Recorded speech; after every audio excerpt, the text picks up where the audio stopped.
Fala pessoal, aqui é o Neto Guaraci, sou editor-chefe do Cointimes e mais uma vez estou aqui graças à Novadax, que está fazendo um evento absolutamente maravilhoso.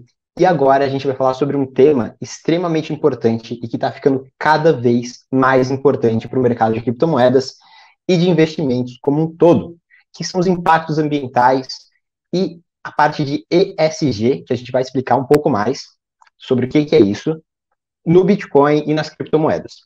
Então, para conversar sobre esse tema, nós trouxemos uma pessoa realmente muito especial, que entende desse mercado, que é a Rafaela Romano. Rafaela, que é editora-chefe do Cointelegraph, um portal absolutamente incrível do mercado de cripto, extremamente importante.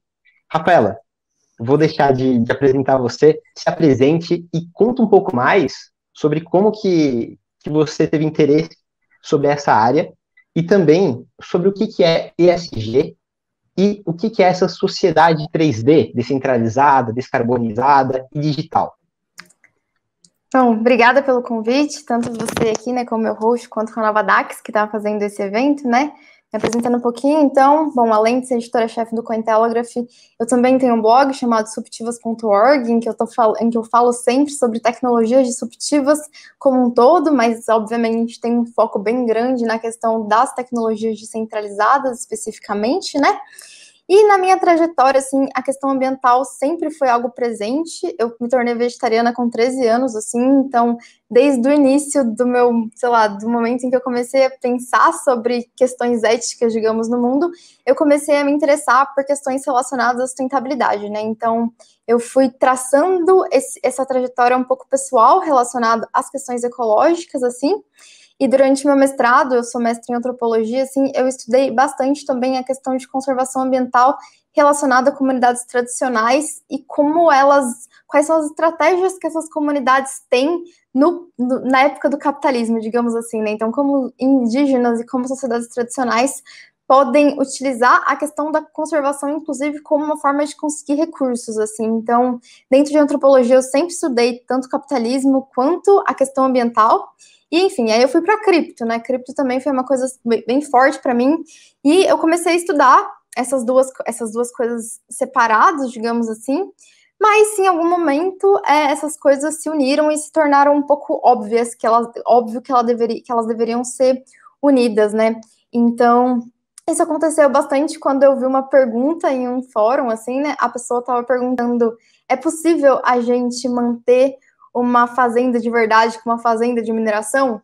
E aí essa pergunta deu um choque na minha cabeça, assim, e eu fiquei pensando, caramba, não sei, mas se tiver como, eu vou descobrir como é que é.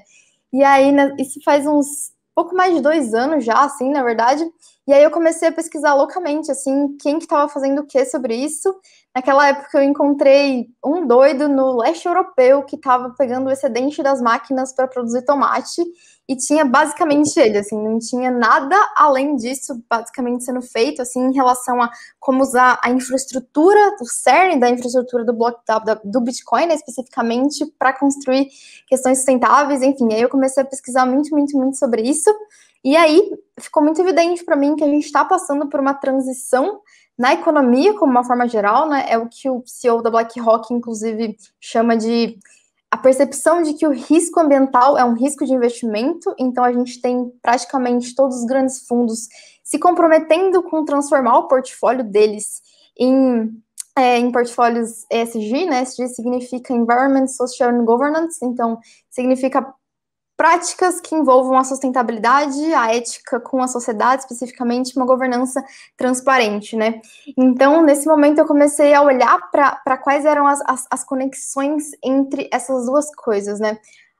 Basicamente é isso, assim, esse é o ESG, e foi assim que eu comecei com esse setor.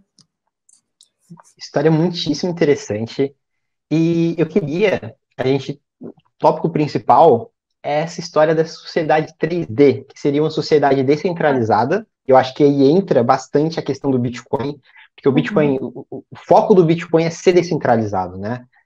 Acho que o Bitcoin é a criptomoeda mais descentralizada do mercado, descarbonizada, e aí a gente começa a entrar em algumas polêmicas, né?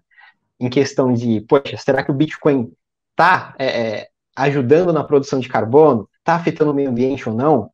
e digital, que claramente o Bitcoin é completamente digital.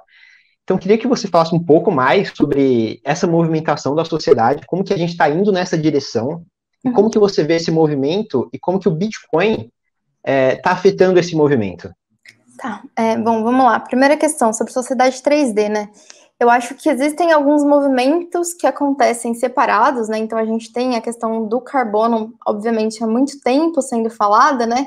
A gente tem a descentralização acontecendo também com as criptomoedas, né? A gente teve, acho que o caso da GameStop é um dos casos mais interessantes, assim, relacionados à descentralização do poder na nossa sociedade, né? Então a gente teve, talvez pela primeira vez em muito tempo, um grupo de varejo indo na contramão dos investidores, os grandes investidores de Wall Street, dizendo não são mais só vocês que mandam, né? E a partir de uma organização completamente descentralizada, eles conseguiram ser ação por volume negociado, com maior volume negociado, né, na bolsa. E a gente teve atualmente uma notícia até bem interessante, assim, que foi praticamente no mesmo dia em que a GameStop conseguiu um aporte, o fundo que era contra ela fechou, assim, né? Então a gente tem esse processo em que a sociedade começa a ser, em que processos descentralizados começam a ter grande poder de mudança dentro da sociedade, né? Obviamente que a questão das mídias sociais provocaram uma grande mudança em relação a isso, né? Digamos que agora uma empresa pode ser cancelada, né? Isso não existia, basicamente, né? O consumidor, ele era só aquele que ia comprar, ele não participava do processo de decisão e da influência de como os processos das empresas estavam sendo construídos, né? Atualmente isso existe. Então, na minha perspectiva, a gente está falando de uma sociedade digital, não tem como, né, você desconsiderar mais o digital dentro dessa sociedade. A gente está falando de uma sociedade que ruma à descentralização, principalmente, eu acho, por conta da erosão dos poderes políticos que existem na nossa sociedade, onde a gente tem cada vez mais as pessoas não conseguindo enxergar nas soluções políticas formas de se resolver grande parte dos nossos problemas, dos problemas sociais que a gente tem, né? Na minha perspectiva, a eleição de Trump e Bolsonaro é um reflexo disso, assim, a partir do momento em que você não tem uma solução razoável para os problemas que você enfrentam, é comum que as pessoas tomem decisões emotivas, né? Então, é comum que a gente parte de um desespero para uma opção irracional, assim, na minha perspectiva. Então, inclusive, esses momentos que a gente está vivendo da política é reflexo desse processo de descentralização da tomada de poder da sociedade, né? E a gente está falando de uma sociedade que precisa ser descarbonizada, assim, né? A gente está falando de algo que você não tem como fazer qualquer outra coisa que não isso, porque, enfim, são todos os dados alarmantes em relação a isso, né? Então, acho que existem esses três movimentos acontecendo separados, e na minha perspectiva, o grande potencial disso é a associação entre essas três coisas para a construção de uma sociedade 3D especificamente, né? E aí, quando a gente fala sobre o Bitcoin, bom, basicamente, o Bitcoin tem alguns inimigos históricos, digamos assim, né? A regulamentação é um inimigo histórico do Bitcoin, digamos, desde sempre, né? Então, a gente sempre vai ter países que têm posturas não favoráveis às criptomoedas, né? Como a gente teve agora, assim, a questão do caso da China, especificamente. Uma coisa bem interessante, assim, é um insight até que a gente publicou durante essa semana. A gente publicou uma matéria que falava que foi uma decisão fácil para a China banir as criptomoedas porque é uma decisão de investimento. A indústria mais fácil de você descarbonizar, digamos, da noite do dia. Tu desliga as máquinas e tu diminuiu uma quantidade grande de energia e de gás e de crédito de carbono, enfim, né, de potencial de carbono que tem ali. A partir do momento que tu faz isso, você se aproxima de cumprir as metas que você tem estabelecido com grandes fundos mundiais. E a partir de chegar perto dessas metas, você consegue captar capital, né, desses grandes fundos de investimento, né? Então, o que acontece é que, por exemplo, em cripto pode ser grande, mas ela não é tão grande quanto a indústria ferroviária, não sei, por exemplo, né? Então, o que acontece é que você aproveita, digamos, que esse potencial de carbono que você tem para tirar, para se aproximar de algumas metas, né? Então, na minha perspectiva, essa sanção que aconteceu agora também é uma sanção relacionada, né, exatamente a esse problema do meio ambiente. A questão energética do Bitcoin é um problema desde sempre também, né? Esse é um caso bem interessante, assim, o Ralph Finney nos rodando os primeiros blocos de Bitcoin já estava olhando para essa questão, né? A gente teve em 2016 um artigo falando, bom, se o Bitcoin subir, mas não sei quanto, provavelmente a gente vai precisar de 5 terras para conseguir manter o Bitcoin, né? A gente já chegou na data do cara, assim, isso não aconteceu. Mas é realmente um problema bem grande, assim, né? E na minha perspectiva, o grande problema é que a gente não entende o problema. né? Então, assim, a questão do gasto energético do Bitcoin não é um problema de quanto o Bitcoin gasta de energia. Por mais que pareça algo completamente absurdo, ele gasta menos de 0,3% da energia que existe no mundo, né?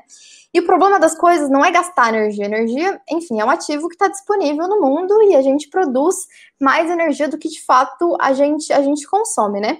O problema do Bitcoin é qual é a fonte dessa energia e de onde está vindo esse gasto dessa energia, né? Então, aí a gente começa, eu acho que a partir do momento em que a gente tem esse primeiro mal entendido, as coisas começam a se alinhar e a gente começa a conseguir pensar no problema, né? O problema existe. A gente tem muitas operações de mineração que usam energia de fontes que não são renováveis. E aí sim, você está, enfim, causando um grande problema para o setor, né? Mas eu acho que o setor antes lidava com isso de uma forma bem marginal, digamos assim, né? A gente tinha 1, 2, 3 iniciativazinhas ali que estavam pensando em como eles poderiam resolver problemas, normalmente fora de cripto. Então, antes das soluções internas do setor, a gente tinha empresas olhando para outros setores para pensar como a tokenização e a blockchain poderia resolver outros problemas. E aí o que aconteceu com o Twitter do Elon Musk, assim, né, foi um exponencial de ações focadas especificamente na indústria cripto, né? Então eu acho que atualmente a gente está vivendo esse momento, essa mudança de paradigma dentro do setor, que o setor está passando por uma crise energética, digamos assim, igual o Brasil tem a crise energética dele, o setor cripto está passando pela sua própria crise energética, e é o momento de olhar e falar, tá bom, a gente consome muita energia, alguma dessas energias não são fontes renováveis, mas a gente nem sabe quanto não é de fonte renovável. A gente está assim, tem um monte de pesquisa, cada pesquisa fala um número, a maior parte da galera de dentro de cripto pega o número mais favorável para ela, assim, então fala, 70% da mineração é de fonte renovável. De onde veio esse número, meu Deus? Aí os que são contra falam, não, é só 10% que é de fonte renovável. Aí a gente tem, nesse momento, a gente está lidando com essa questão de tentar descobrir quanto dessa fonte é renovável. Atualmente, a gente teve, né, uma queda de mais 50% do hash rate dessa rede do Bitcoin, pelo processo da mineração ser banida na China, né? E essa mineração está sendo realocada nos lugares. Então, a gente nem sabe exatamente qual vai ser o status do status verde da mineração daqui a 3, 6 meses, exatamente, né? Então, eu acho que atualmente o problema está, inclusive, em construção nesse sentido, né? E a gente não tem, obviamente, nenhum tipo de alto padrão, digamos assim, né? Cada um dos países, obviamente, tem as suas regulamentações sobre as suas matrizes energéticas e suas atividades, mas a indústria cripto especificamente não tem, né? Não tem, enfim, é uma coisa que a gente está construindo. Por exemplo, a questão das pools. As pools deveriam relatar qual é a matriz energética delas? Na minha perspectiva, sim. Eu acho que o setor cobra, enfim, metodologias claras sobre qual é essa fonte, se essa fonte é variável ou não, se é uma fonte, mas aí quando para de chover, vai usar uma outra fonte ou não, né? Porque a gente tem todas essas questões dessa flexibilidade das matrizes energéticas, porque a gente tem que lembrar que a gente está falando sobre sol, vento, sobre coisas que não são 24/7, tal como a mineração né? Exato. E, Rafaela, você tocou em 2 pontos que eu acho que são extremamente interessantes. Você trouxe aqui que a BlackRock, que é uma das maiores, se não a maior gestora de ativos do mundo, eu acho que é a maior gestora de ativos do mundo, se eu não me engano, são 7 trilhões, é mais do que o PIB brasileiro em gestão de ativos. Eles estão investindo apenas em projetos, em setores, em empresas que realmente têm uma parte desse core de sustentabilidade muito forte. E você também trouxe o tema político, que a gente não está vendo essa movimentação política nessa direção de ser mais sustentável em muitos locais do mundo, né? E aqui fica a questão, será que a gente está vendo que o mercado está falando que a gente precisa de mais sustentabilidade, a gente tem um problema, esse problema é sério. Será que essas soluções virão apenas do mercado ou a gente vai precisar, sim, de uma atuação forte política, uma atualização, uma tentativa jurídica de regulamentar esse setor? Como que você está enxergando isso? E são 2 pontos que o mercado e a política muitas vezes não se falam, né? Mas eu acho que nesse talvez sim. Como você está enxergando isso? Só para deixar claro, assim, a questão da BlackRock, né, não é que eles só investam em core de sustentabilidade. Eles não investem em empresas que que sejam muito ruins para o meio ambiente, assim, né? Esse é o primeiro Exato. estágio, digamos assim, né? Eles têm um roadmap, digamos, de se tornar verde, e aí eles têm, tá, a gente não vai mais investir e vai começar a tirar o dinheiro. A tirar os. Exatamente, a desinvestir, Exatamente. né? E aí, obviamente, também eles vão começar a investir, assim, né? Mas é uma coisa bem gradual, né? A gente tem a proposta para ser neutro em carbono daqui 10 anos, né? Assim, é sempre uma coisa, enfim, gradual, né? Que a gente está passando. Mas sim, a gente tem todos os grandes fundos reconhecendo isso. E é importante que as pessoas entendam que eles não estão reconhecendo isso porque eles são ecológicos, porque eles acham lindo as flores e as florestas, assim, né? É uma percepção de risco de investimento. Então, o que eles estão falando tá bom, mercado de seguros. O mercado de seguros é um mercado gigantesco. Se a gente tem um tsunami num lugar, o mercado de seguros vai ter que pagar se essas empresas estiverem, se essas casas estiverem seguradas. A questão, daí o que eles estão falando o nosso portfólio é resistente aos riscos ambientais. Isso aqui que a gente está fazendo hoje e está colocando dinheiro para daqui 50 anos, a gente está considerando que daqui 50 anos não vai ter água, não vai ter floresta, todo mundo vai estar com problema cardíaco, com problema de respiração e tendo ataque cardíaco por burnout e estresse? Talvez não. Então a gente tem que olhar para o nosso portfólio considerando uma variável que não é variável mais, que é o risco ambiental que existem nas coisas, né? Então o que essa galera tá falando a gente precisa construir portfólios que sejam resistentes. Portfólios que são resistentes são os portfólios que estão considerando essa variável nos seus respectivos modelos de negócio, né? Então é isso que está acontecendo com essas empresas. Elas estão dizendo, a gente está em uma transição. Essa é uma coisa bem interessante, assim, que ele fala também nessa carta, né? Ele fala, bom, a gente teve um monte de crise, mas as crises, elas são como se fossem coisas que você não pode prever, mas que vão acontecer em um curto espaço de tempo, assim, né? Então tá, você tem uma crise. O que acontece durante a crise? Tá, acontece isso, depois de alguns anos essa crise cai e as coisas voltam ao normal. O risco de investimento talvez seja a primeira dessas variáveis que ela não vai acontecer em um período de tempo. Ela é eterna, digamos assim, né? É uma coisa que você vai precisar considerar por tempo indefinido nos seus investimentos. Então, ela dá um paradigma diferente para a construção desse portfólio e elas vão precisar necessariamente incorporar determinados padrões para conseguir lidar com essa questão especificamente, né? E aí a questão é regulamentação. Regulamentação sim, regulamentação não, regulamentação vai ajudar, regulamentação não vai ajudar, né? Bom, na minha perspectiva, obviamente que se você adotar questões de regulamentação, vai ser mais fácil você fazer as coisas, né? E aí existem duas coisas que a gente pode entender como papel da regulamentação. Uma delas é aumentar impostos. Normalmente é isso que o Estado faz, né? Tirar ou colocar imposto. Esse é o papel do Estado no geral.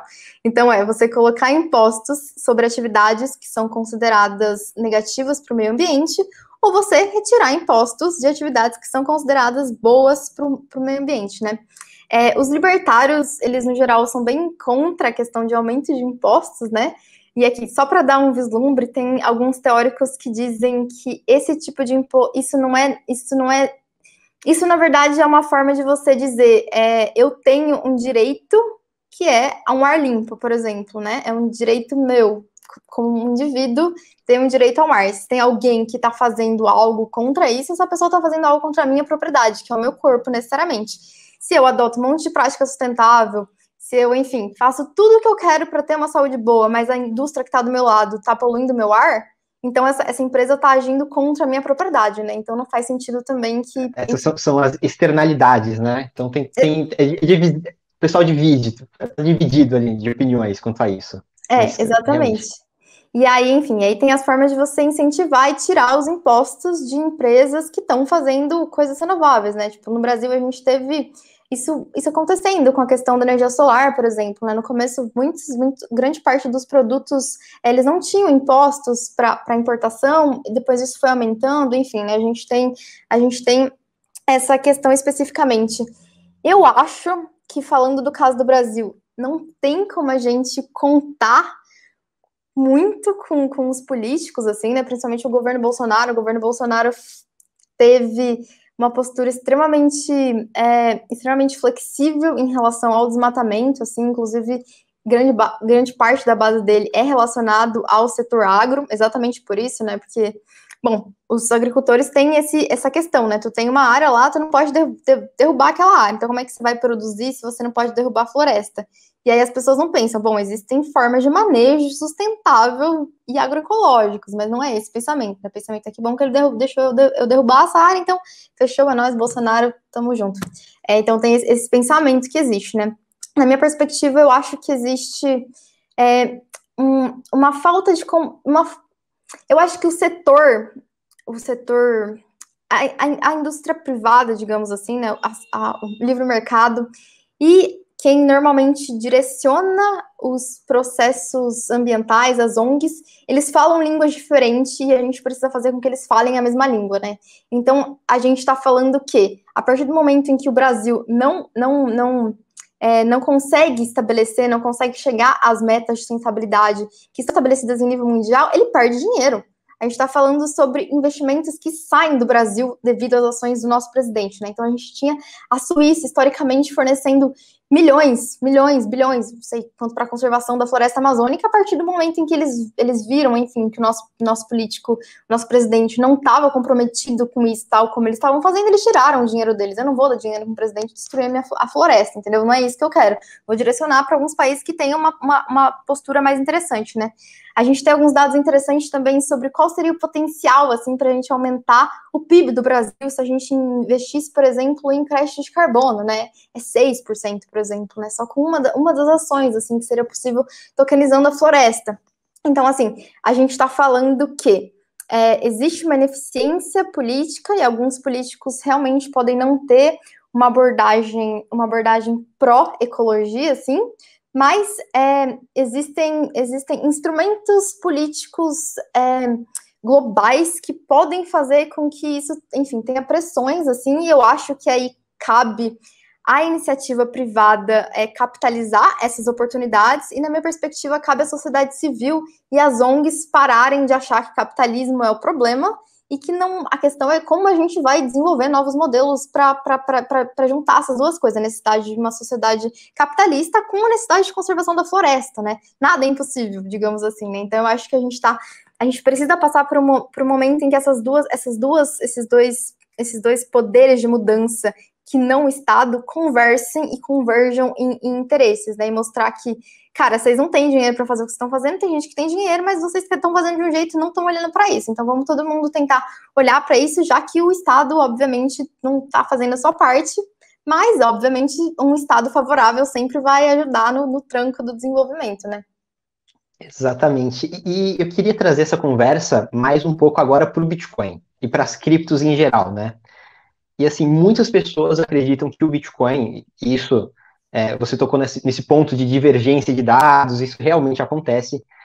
Muitas pessoas acreditam que o Bitcoin realmente está incentivando a utilização de novas matrizes energéticas, energia solar, energia nuclear, que é um pouco, digamos assim, controversa, né?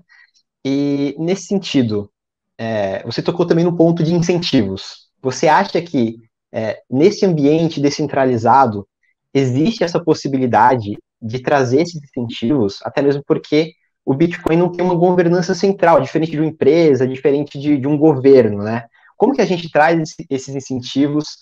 Eu estava lendo uma proposta do CEO da BitMEX, que é o Arthur Reis. Ele trouxe uma proposta extremamente interessante de bounds, depois a gente pode discutir também esse tipo de proposta, mas como que você acha que isso se alinha?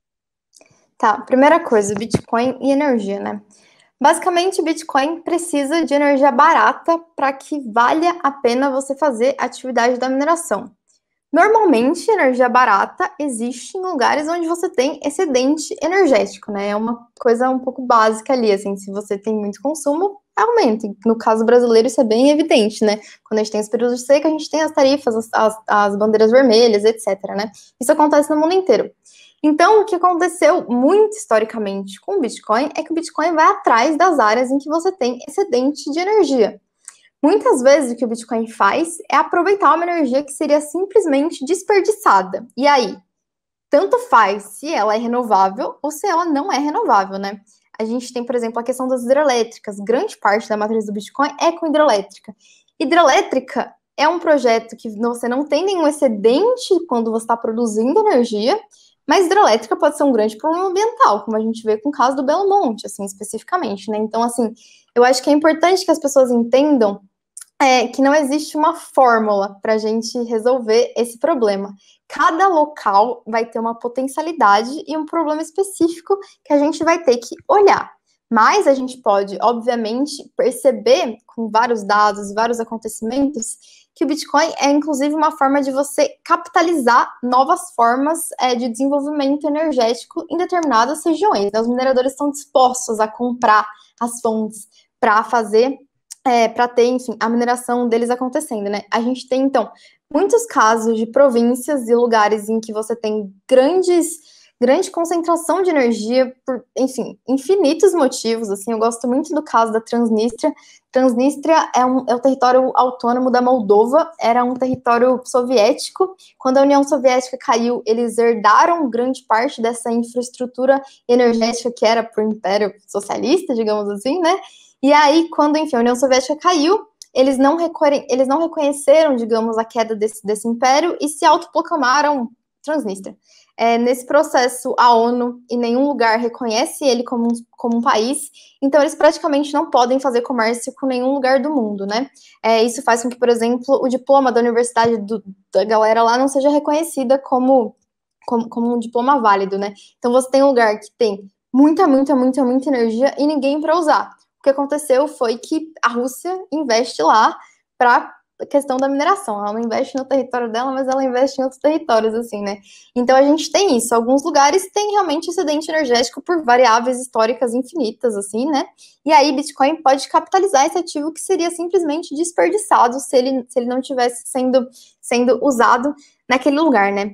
Aí existe essa questão, assim, energia solar, energia eólica, são energias intermitentes, enquanto a mineração é uma energia, pede energia 24 horas por dia, né? Então, isso causa digamos, um desbalanceamento entre as soluções mais óbvias, verdes, e a necessidade do Bitcoin, né? Então, daí que eu acho que acontece a grande magia, que a galera começar a pensar em outras coisas. Então, a gente precisa de uma fonte energética sustentável que seja 24/7. Então, a gente tem o caso da energia nuclear, a gente tem o caso do metano, que é um caso muito interessante, assim, né? E metano é uma coisa que a gente pode adquirir de várias formas, inclusive com fezes. Tem alguns projetos super interessantes, assim, de mineração usando cocô de vaca ou cocô de humanos, por exemplo, né? Então, aí a gente pode pensar sobre como lidar com o problema do saneamento, que não existe em grande parte do mundo, assim, eu não sei se as pessoas entendem, mas saneamento é uma coisa muito rara no mundo, muito rara, e é um problema gigantesco. Grande parte do dinheiro que o Bill Gates, por exemplo, direciona para a filantropia é para resolver o problema do saneamento do mundo, né? Então a gente poderia, talvez, pensar em minerar com excrementos, que já é um outro problema, né? Então eu acho que, assim, a questão é como a gente vai pegar os problemas que existem nas localidades, olhar para os potenciais desses territórios e pensar, tá bom, então vamos criar mineração resolvendo esse problema que já existe aqui e que, muito provavelmente, vai ser uma forma de você ter energia barata, porque essas coisas, no geral, são lixo, né? Cocô é lixo, basicamente, né? Então, tá jogando fora uma coisa que tem um potencial energético grande, mas que você não tem como capitalizar, porque normalmente envolve construção de uma infraestrutura tecnológica um pouco além do recurso do que 1, 2, 3, 4, 5 pessoas iam ter, mas que uma pool de mineração pode ter, né? Então, eu acho que a gente tá passando por um momento bem legal em que as empresas cripto estão olhando e desenvolvendo novas soluções para uma questão que é global, que é como a gente produz energia limpa, assim, né? Então eu acho que é um caso bem interessante. A gente teve também um outro caso muito legal, que é uma empresa de energia que está usando carvão excedente de uma mineração de carvão do século XIX, que tinha, enfim, poluído um monte de áreas. Eles estão tentando se estabelecer lá para limpar esse território, usar esse carvão excedente para a produção dos bitcoins, né? Então a gente também pode pensar que isso, assim, o Bitcoin pode resolver vários dos problemas ambientais, se, aí acho que é o caso, né? Se existir essa pressão realmente, né? E essa pressão pode vir de reguladores, pode vir da comunidade, pode vir de qualquer coisa, né? O Bitcoin, ele é um protocolo flexível para o que for de valor para a comunidade. Se a comunidade vê valor em práticas sustentáveis e estão dispostas a a colocar dinheiro só em empresas que são ecológicas, e se sei lá, os stakeholders das pools querem empresas que sejam relacionadas a isso, essa coisa vai acontecer, porque a galera de cripto é muito boa em inovar, né? Se tem uma coisa que o povo faz, é isso. Exatamente. E eu já vou entrar nessa proposta que eu tinha falado do Arthur, que eu achei extremamente interessante, extremamente brilhante, que ele é o CEO da BitMEX, que é uma das maiores exchanges de derivativos do mundo, né, em criptomoedas, e que ele dizia que, poxa, a gente pode transformar o Bitcoin em uma espécie de crédito de carbono. Então, digamos assim que uma empresa quer construir uma grande área de energia solar, energia hidrelétrica, energia renovável, para mineração de Bitcoin, uma área distante da cidade, que a gente tem esse problema, né, Rafaela, que boa parte dessas energias elas são geradas num local distante dos grandes centros urbanos, e isso acaba perdendo um pouco do seu valor, porque acaba perdendo a questão de energia na rede, né? Você acaba tendo perdas na transmissão, são perdas grandes. Então, qual que é a ideia dele? De financiar esses projetos a partir de bonds, ou seja, de títulos meio que de dívida, que serão pagos com Bitcoin. De forma que a pessoa que está poluindo na cidade, a empresa que está gerando energia ali perto da cidade, que são fontes geralmente, mais intensas em carbono, né?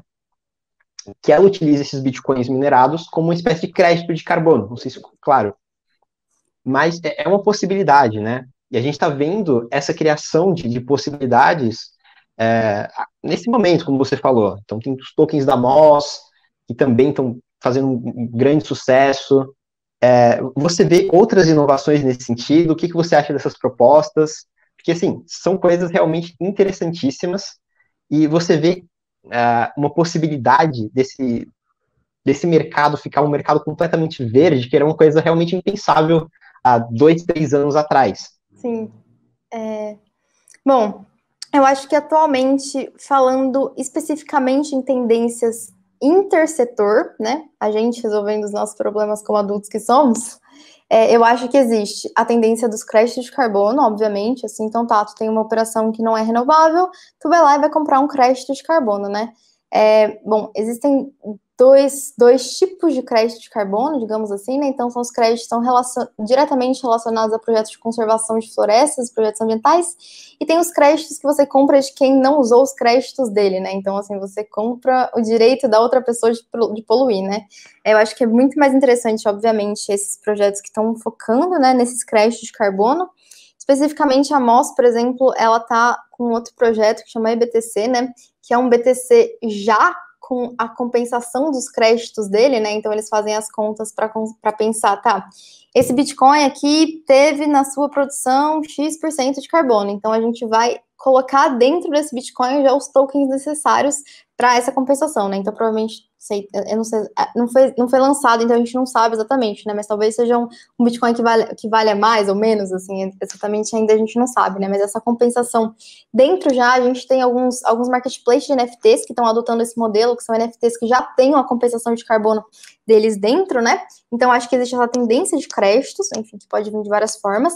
E aí, tem essa outra tendência, que é financiar operações que já sejam renováveis. Então, assim, eles não vão ter nenhuma emissão durante o processo de criação desses bitcoins, né? Então, a gente está falando sobre essas duas macro tendências, assim, né?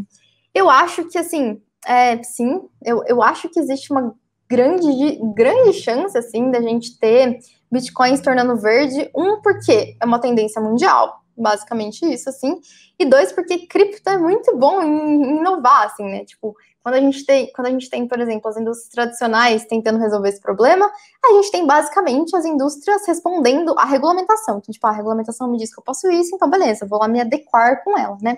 Cripto não, cripto, assim, falou, então tá, meu filho, vocês têm esse problema? Vamos lá, e começaram a pensar em como que eles iam fazer, como que eles iam dar o jeito deles, né, em fazer essas coisas. Então, a gente tem, por exemplo, agora o caso do Texas também, né, o caso de Miami, em que os próprios prefeitos, enfim, veem valor na mineração e estão falando, vem cá que eu vou te fornecer energia renovável, né. Então, a gente tem também, obviamente, o caso de El Salvador, em que o presidente também está olhando para a mineração utilizando vulcões, né, energia geotérmica. Então, assim, eu acho que Bitcoin é agnóstico quanto à fonte de energia, mas as pessoas não são agnósticas, as pessoas têm, enfim, os seus desejos, as suas éticas e todas essas questões, né? Então, acho que a gente tem um potencial super, super, super interessante para conseguir resolver esses problemas que a gente tem, né? E, obviamente, eu acho que é importante que as pessoas entendam como um player dentro desse setor, né? Então, assim, não sei o que eu vou comprar, sei lá, faz de conta assim, você comprou Bitcoin, comprou Ether, tá pensando o que mais você vai comprar. Meu, vai olhar os projetos de cripto que estão focando, né, enfim, essas outras formas, né, a gente tem o Web Energy Token também, que é um token bem interessante, assim, focado em smart grids para resolver alguns problemas do setor de energia como um todo, que tem parceria com a ESGT, por exemplo, né, que, enfim, é uma gigante do Brasil relacionada ao setor de energia. Então, assim, eu acho que é interessante também para os investidores pararem de olhar para a cripto só como o hype da cripto, assim, nossa, né, vou aproveitar aqui, e olharem para a cripto como um setor que está atuando em outras áreas. Então, se você é uma pessoa que está preocupada ou que acha que tem valor isso, vai olhar para os tokens que estão pensando em resolvendo esses problemas também, né? Então, acho que a gente tem todas essas macro tendências atuando favoráveis para que a gente torne o Bitcoin verde, assim, né? Mas que, cara, é uma coisa bem demorada sempre, assim, em nível mundial, porque no final das contas é isso, assim, se você tiver um país ou um lugar que estiver fornecendo energia barata e que não seja renovável, os mineradores não estão nem aí, né? É uma questão de construção de junção, é isso, né? Junção de perspectivas para que a gente consiga construir essa sociedade de 3D no final das contas. Exato, e eu sempre costumo dizer que o seu dinheiro é o melhor voto. Quando você investe em uma coisa que você acredita, você está votando para que mais coisas sejam feitas nessa direção, né? Então, quem realmente acredita nessa pauta ambiental, que é uma pauta muito legal, muito bacana, realmente invista nisso, veja os projetos de cripto que estão surgindo, assim, por todos os locais e realmente tem um futuro. A gente já está acabando, infelizmente, porque é um tema, assim, maravilhoso. A gente poderia discutir sobre energia nuclear, como que o Bitcoin está atuando nessa área também. Tem muita coisa para a gente discutir, mas, de qualquer forma, eu já quero agradecer aqui a Nova Dax, a Rafaela também. Foi um papo muito bacana. Então, obrigado, Rafaela. Obrigado, Nova Dax. E se você quiser deixar uma última mensagem nas suas redes sociais, fique à vontade. Eu acho que é isso, eu acho que as pessoas precisam parar de separar dinheiro da ética delas, assim, né? Exatamente isso, assim, se tu acredita numa coisa, para de achar que ela é separada de qualquer outra coisa, assim, né? Eu acho que a integridade da nossa vida talvez seja uma das grandes formas da gente conseguir, ficar bem na vida, assim, sabe? Tipo, se a gente continua fazendo coisas que fazem mal pra gente, pra quem tá perto da gente, pro meio ambiente, isso sempre vai fazer com que a gente fique mal de algum jeito, assim, né? Então, acho que, cara, a felicidade para mim, assim, de fazer e investir, conhecer e tomar cervejas que sejam. Cara, eu adoro esse exemplo, o exemplo da moeda, né, da CID. Cara, eles fazem uma cerveja muito, muito, muito, muito gostosa com castanha de baru, enfim, que tem toda uma questão de gestão de uma cadeia de forma sustentável, que financia com o dinheiro da Ásia, umas mulheres lá na floresta para produzir as coisas. A cerveja é muito boa.